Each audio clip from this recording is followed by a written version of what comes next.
ओम सभी को सादर नमस्ते। मैं गगन आर्य। देखिए, अनपढ़ होना सबसे बड़ा दोष है।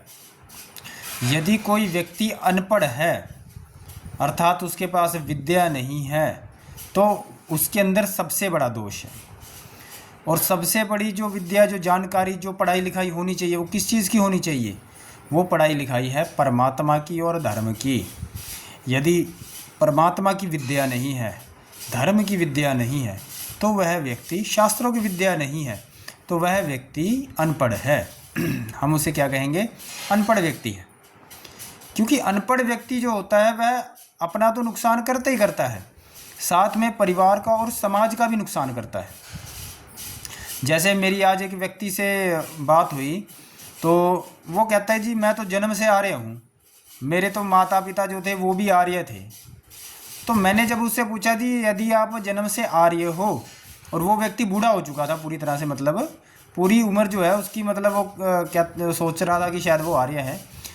तो जब मैंने उससे पूछा कि जी आप आर्य हो तो आपने फिर कितने शास्त्रों का अध्ययन किया है? क्या आपने वेदों का अध्ययन किया है? क्या आपने उपनिषद, ब्राह्मण ग्रंथ, कल्प, मनुस्मृति या 6 दर्शन या और दूसरे आर्ष ग्रंथों का उनका अध्ययन किया है? तो जब मैंने यह उनसे पूछा तो उसने बताया, मैंने तो कुछ भी नहीं पढ़ा। मैंने कहा, भाई जब आप पढ़े लिखे नहीं हो, आपने कुछ पढ़ा ही नहीं है, वैदिक शास्त्र, तो आप आर्य कैसे बन गए? आर्य व्यक्ति तो शास्त्रों का विद्वान होता है, शास्त्र पढ़े होते हैं उसने, ठीक है ना। ऐसे ही कोई आर्य नहीं बन जाता। आर्य बनने के लिए बहुत पढ़ाई लिखाई चाहिए, धर्म की गूढ़ विद्या चाहिए उसको, ठीक है ना। गूढ़ जानकारी उसको होनी चाहिए धर्म की। तो जब मैंने उससे बात की तो उससे स्पष्ट पता लग रहा था कि वो परमात्मा की उपासना भी नहीं करता है। हालांकि वह आर्य समाज में आता है, हवन यज्ञ वगैरह करता है, लेकिन वह परमात्मा की उपासना भी नहीं करता। उसकी वाणी से भी पता चल रहा था, ठीक है ना। तो आर्य कौन होता है? जो व्यक्ति पढ़ा लिखा होता है। तो अनपढ़ व्यक्ति जो है उसके अंदर वो सबसे बड़ा उसके अंदर दोष है, जो व्यक्ति अनपढ़ है, ठीक है ना। तो हमेशा हमें स्वाध्याय करना चाहिए, वैदिक शास्त्रों को पढ़ना चाहिए और ज़्यादा से ज़्यादा विद्या को बढ़ाना चाहिए। तो उन्होंने कहा, जी मुझे अपने जो घर में मेरे क्या कहते बेटी थी, मुझे उसका विवाह जो है दूसरे परिवार में करना पड़ा। मैंने कहा, जी आपको क्यों करना पड़ा? तो उसने कहा, कोई वैदिक परिवार मिलता ही नहीं है। मैंने कहा, तो आपने वैदिक परिवार क्यों नहीं बनवाया? आपने क्यों नहीं समाज में धर्म की विद्या को बढ़ाया? वो तब बढ़ाता जब उसको खुद धर्म की विद्या होती, उसने खुद किसी शास्त्र को पढ़ा होता, तब तो वो बढ़ाता। उसको खुद ही नहीं पता था, ठीक है ना। और बाद में उसने अपनी बेटी का भी जीवन खराब कर दिया एक तरह से। ऐसे परिवार में विवाह कर दिया जो मतलब क्या कहते आर्य समाज, जो वैदिक नहीं था, आर्य समाज से नहीं जुड़ा हुआ था। तो इस तरह की समस्याएं हैं। कारण ये है विद्या नहीं है। आर्य समाज में बहुत सारे लोग ऐसे हैं जो आर्य तो कहते हैं, अपने आप को वैदिक कहते हैं, हम तो वैदिक परिवार है। एक और व्यक्ति से मैंने फ़ोन पर बात की तो उसने कहा, जी हम तो वैदिक परिवार हैं। तो मैंने कहा, वैदिक परिवार हो तो कितने शास्त्रों का अध्ययन किया बताइए ज़रा? क्या आपने उपनिषद पढ़े हैं? क्या आपने दर्शन शास्त्र पढ़े हैं? क्या आपने ब्राह्मण ग्रंथों को पढ़ा है? क्या आपने कल्प पढ़ा है? क्या आपको संस्कृत आती है? क्या वेदों का क्या आता है बताइए? मनुस्मृति पढ़ी है? तो उन्होंने कुछ भी नहीं पढ़ा। ब्रह्मचर्य के बारे में कुछ पता है? कुछ नहीं पता। तो कोई शास्त्र नहीं पढ़ते, कुछ नहीं पढ़ते और अपने आप को आर्य कहते हैं। अरे भाई, आप आर्य नहीं हो, ठीक है। आर्य व्यक्ति शास्त्रों को पढ़ता है, स्वाध्यायशील होता। क्यों पढ़ता है वह चीज़ों को? क्योंकि परमात्मा की उपासना करता है। परमात्मा की उपासना करने से व्यक्ति की विद्या बढ़ती है, ठीक है ना। जो परमात्मा की उपासना करता है, परमात्मा की बैठकर समाधि लगाता है, वह व्यक्ति जो है उसकी विद्या ज़्यादा से ज़्यादा परमात्मा बढ़ा देता है। वो शास्त्रों को पढ़ने के लिए काम करेगा, अपने आप जाएगा कि मैं चीज़ों को पढ़ूं, मुझे जानकारी प्राप्त हो, ठीक है ना। अनपढ़ नहीं होता। यदि व्यक्ति शास्त्र वगैरह उसने नहीं पढ़े हुए तो इसका मतलब है आर्य नहीं। आपको पता लग जाएगा वो व्यक्ति परमात्मा की उपासना नहीं कर रहा है, ठीक है ना। तो इसीलिए अनपढ़ता सबसे बड़ा दोष है। अनपढ़ व्यक्ति जो होता है वो बहुत समाज का, परिवार का बहुत नुकसान करता है, ठीक है ना। उनके साथ, अनपढ़ लोगों के साथ कभी भी वैवाहिक रिश्ता नहीं जोड़ना चाहिए, क्योंकि अनपढ़ लोगों से वैवाहिक रिश्ता जोड़ोगे बाद में खुद समस्या आएगी आपको, ठीक है ना। आप तो धार्मिक होंगे, विद्वान होंगे और दूसरा व्यक्ति अनपढ़ है, तो एक मूर्ख व्यक्ति अनपढ़ व्यक्ति के साथ, मूर्ख व्यक्ति के साथ आप एक तरह से उस दीवार पे सिर मारने वाली बात होती है, ठीक है ना। तो इसलिए आप इस बात का विशेष ध्यान रखें कि अनपढ़ता ना हो, अपनी विद्या को बढ़ाए ज़्यादा से ज़्यादा। जो आर्य समाज से भी जुड़े हुए हैं, आर्य समाज में बहुत से ऐसे पढ़ते ही नहीं है, पढ़ाई नहीं करते, पढ़ाई ही नहीं करते हैं। वो पढ़ाई क्यों नहीं करते? क्योंकि परमात्मा की उपासना नहीं करते। परमात्मा की उपासना नहीं करेंगे तो विद्या नहीं आएगी। विद्या आती है परमात्मा की उपासना करने से। 1 घंटा, 2 घंटा, 3 घंटा, 4 घंटे बैठो उपासना में, ठीक है ना। बैठो, समाधि लगाओ, ध्यान लगाओ, अपने अंदर बैठो, ठीक है ना। सुबह उठो जल्दी, 3 बजे उठकर नहाओ, ठीक है ना। नहाकर उसके बाद आप संध्या उपासना और ज़्यादा से ज़्यादा मंत्र जाप, ओम का जाप आप करो उस ज़्यादा से ज़्यादा, ठीक है ना। उसके बाद अंदर विद्या जागृत होती है, परमात्मा फिर विद्या देता है, ठीक है ना। उसको लगता है कि ये व्यक्ति ईमानदार है, ईमानदारी से ये चाहता है कि उसको विद्या प्राप्त हो, धर्म की विद्या उसको दी जाती है, परमात्मा देता है, ठीक है ना। गलत को गलत कहना और सही को सही कहना धर्म है, तो परमात्मा हमें गलत को गलत और सही को सही बताना, मतलब क्या गलत है क्या सही है वह सब कुछ परमात्मा हमें बता देता है। तो इसीलिए आर्य जो भी हैं वह शास्त्रों का अध्ययन अवश्य करें, जरूर पढ़ें, हमेशा मतलब उसको पढ़ने में समय लगाए। जो ऐसा कहता है कि जी मेरी तो 3 पीढ़ियाँ आर्य हैं, अब 3 पीढ़ियाँ आर्य तो है, लेकिन जब उसको पूछते भी तेरे को तूने क्या क्या पढ़ाई की है, तू तो जन्म से आर्य है। जन्म से वैसे तो आर्य होता नहीं है, आर्य तो विद्या से होता है, ठीक है ना, परमात्मा की उपासना से होता है। तो जन्म से कोई आर्य होता ही नहीं है, ना जन्म से ब्राह्मण होता ना जन्म से आर्य होता है। आर्य तो निर्माण करना होता है आर्य का, ठीक है ना। तो कहने का अर्थ ये है कि विद्या को बढ़ाना चाहिए, ज़्यादा से ज़्यादा हमें विद्या ग्रहण करने, विद्या से ही सुख प्राप्त होता है। अनपढ़ व्यक्ति को कुछ भी समझ नहीं आता। आप अनपढ़ व्यक्ति से बात करोगे ना, वो व्यक्ति जीरो होता है अंदर से, उसको समझ में ही नहीं आता, उसको बिल्कुल समझ में नहीं आता। अब वो आर्य व्यक्ति तो था, लेकिन वो क्या करता था, घर में जो एक उनका जो कोई कुल पुरोहित होगा, वो भी एक तरह से क्या कहते हैं, वो दूसरा पौराणिक था, ठीक है ना, गुरुकुल में पढ़ा लिखा नहीं था, और वो अपने आप को ब्राह्मण कह रहा था। जबकि ब्राह्मण जो है वह गुरुकुल में विद्या ग्रहण करने के बाद ही बनता है, ठीक है ना। तो उसने वो क्या करता था, उसको भी वो पैसे देता था, जो कुल पुरोहित था उसको भी पैसे। मैंने उनको बताया कि जी आप कुल पुरोहित रखें, कोई समस्या नहीं है, कुल पुरोहित तो हर परिवार में होना चाहिए, ब्राह्मण हर परिवार में नियुक्त करना चाहिए, लेकिन कुल पुरोहित कौन सा होना चाहिए? कुल पुरोहित ब्राह्मण होना चाहिए, जो गुरुकुल में जिसकी पढ़ाई लिखाई हो, जो धर्म को जानता हो, जो परमात्मा की उपासना करता हो, ठीक है ना, और जिसको धर्म का अच्छी जानकारी हो, गूढ़ विद्या हो, ठीक है ना, सही गलत को ठीक ठीक समझता हो, जो समाज में धर्म के लिए कार्य करता हो, ऐसे व्यक्ति को घर का कुल पुरोहित बनाया जाता है, ठीक है ना। ऐसे ही किसी को नहीं बनाया जाता। अब उसने ऐसे ही बना लिया, उसके बाद उसने कहा कि कोई त्यौहार होता है तो कुल पुरोहित को जो है कुछ दे दो जी, ठीक है, ऐसा नहीं देना होता। वो जब वो गुरुकुल की उसकी विद्या नहीं है, वह ब्राह्मण नहीं है, तो आप उसको क्यों दे रहे हो, ठीक है ना। आप क्यों उसको एक तरह से बिना मतलब के ही आप घर से उठाकर उसको सामान दे रहे हो, उसको पैसा दे रहे हो, भोजन दे रहे हो, क्यों दे रहे हो, जब वह ब्राह्मण है ही नहीं है। कुल पुरोहित उसको क्यों बना रहे हो आप इस तरह। जब हम गलत व्यक्ति को एक तरह से ब्राह्मण का उसको समझते हैं, ब्राह्मण उसको कहने लग जाते हैं, तो उससे क्या होता है, ब्राह्मण की जो वैल्यू है वह कम होती है, ठीक है ना।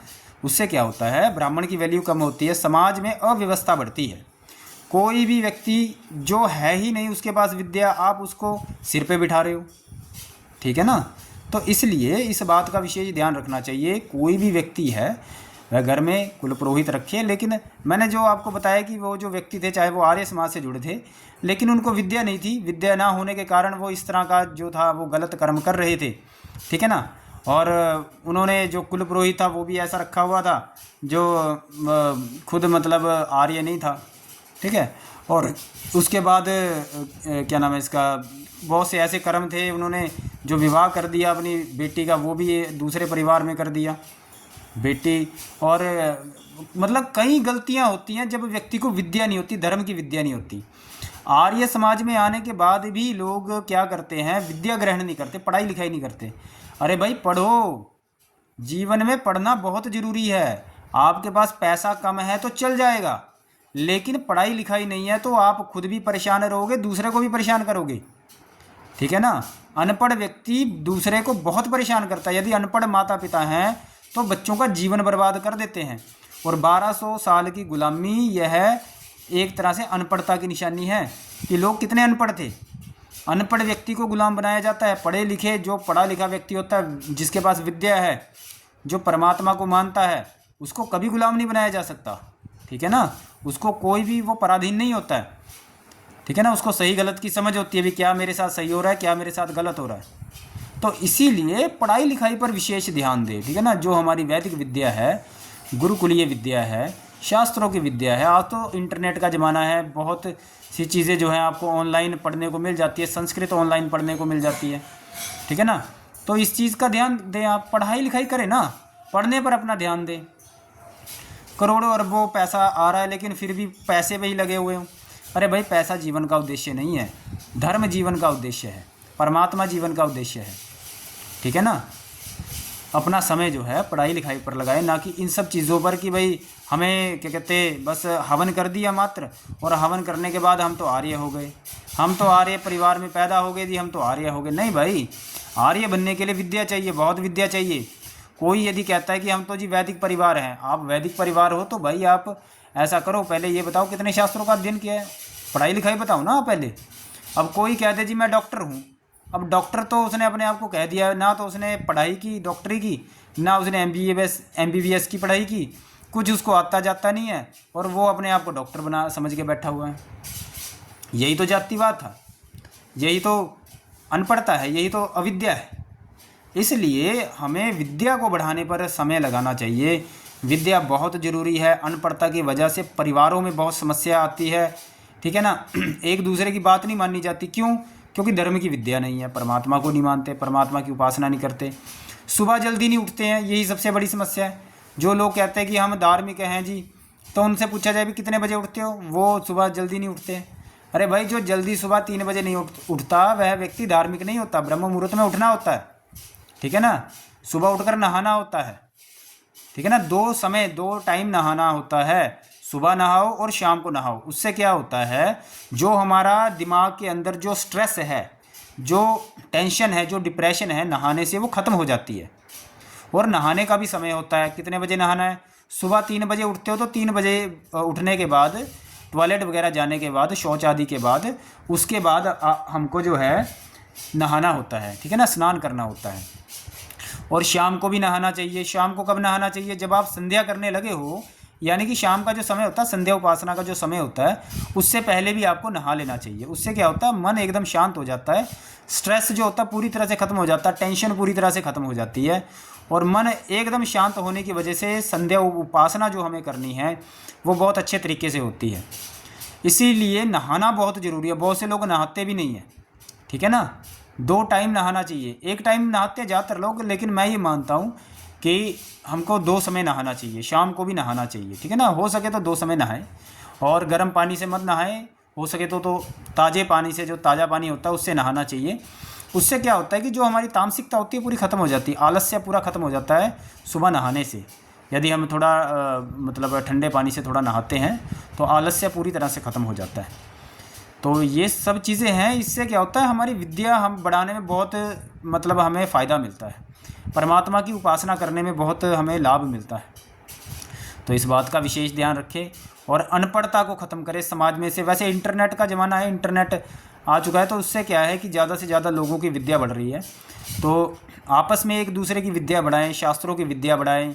ठीक है, आर्य समाज के जो विद्वान हैं उनसे, उनके पास बैठकर उनसे सुने। खुद भी जो कहते हैं ना, सेल्फ स्टडी करना चाहिए। ठीक है ना, उससे क्या होता है, हम खुद पढ़ाई लिखाई जब करते हैं तो हमें और 4 बातें समझ में आती हैं।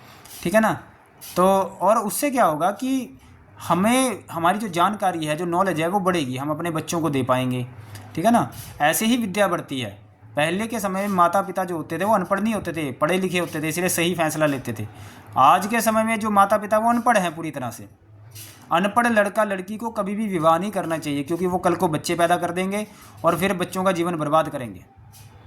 ठीक है ना, तो इसीलिए पढ़ाई लिखाई बहुत ज़रूरी है। पढ़ना चाहिए, बैठकर आराम से पढ़ो, जब भी समय मिले पढ़ना शुरू कर दो।